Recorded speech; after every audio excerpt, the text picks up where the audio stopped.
ఆదికాండము 7వ అధ్యాయము.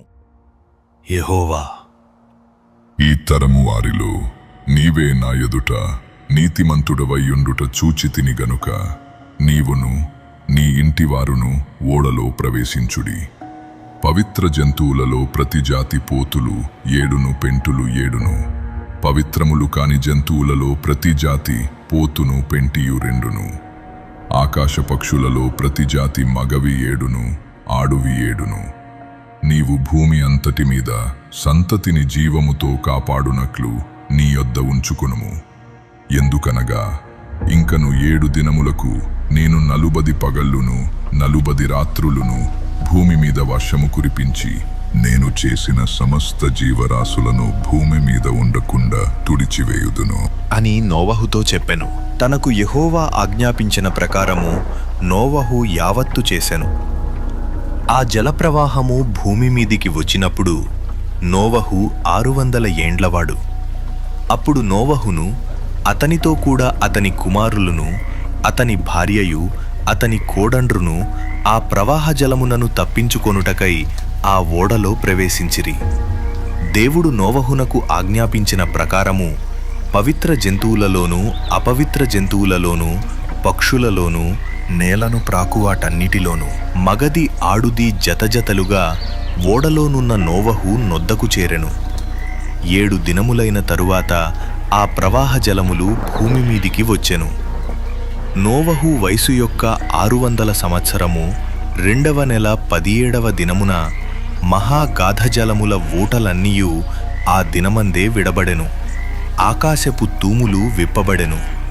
40 పగళ్ళును 40 రాత్రులును ప్రచండ వర్షము భూమి మీద కురిసెను. ఆ దినమందే నోవహును నోవహు కుమారులగు షేమును హామును యాపెతును నోవహు భార్యయు వారితో కూడా అతని 3 కోడండ్రును ఆ ఓడలో ప్రవేశించిరి. వీరే కాదు, ఆయా జాతుల ప్రకారము ప్రతి మృగమును, ఆయా జాతుల ప్రకారము ప్రతి పశువును, ఆయా జాతుల ప్రకారము నేల మీద ప్రాకు ప్రతి పురుగును, ఆయా జాతుల ప్రకారము ప్రతి పక్షియు, నానా విధములైన రెక్కలు గల ప్రతి పిట్టయు ప్రవేశించెను. జీవాత్మగల సమస్త శరీరులలో 2 ఓడలోనున్న నోవహు నొద్ద ప్రవేశించెను. ప్రవేశించినవన్నీయు దేవుడు అతని కాజ్ఞాపించిన ప్రకారము సమస్త శరీరులలో మగదియు ఆడుదియు ప్రవేశించెను. అప్పుడు యెహోవా ఓడలో అతని మూసివేసెను. ఆ జలప్రవాహము 40 దినములు భూమి మీద నుండగా జలములు విస్తరించి ఓడను తేలచేసినందున అది భూమి మీద నుండి పైకి లేచెను. జలములు భూమి మీద ప్రచండముగా ప్రబలి మిక్కిలి విస్తరించినప్పుడు ఓడ నీళ్ల మీద నడిచెను. ఆ ప్రచండ జలములు భూమి మీద అత్యధికముగా ప్రబలినందున ఆకాశమంతటి క్రిందనున్న గొప్ప పర్వతములన్నీయు మునిగిపోయెను. 15 మూరల ఎత్తున నీళ్లు ప్రచండముగా ప్రబలెను గనుక పర్వతములును మునిగిపోయెను. అప్పుడు పక్షులేమి, పశువులేమి, మృగములేమి, భూమి మీద ప్రాకుపురుగులేమి, భూమి మీద సంచరించు సమస్త శరీరులేమి, సమస్త నరులేమి చచ్చిపోయిరి. పొడి నేల మీదనున్న వాటన్నిటిలోనూ నాసికారంధ్రములలో జీవాత్మ సంబంధమైన ఊపిరిగలవన్నీయు చనిపోయెను.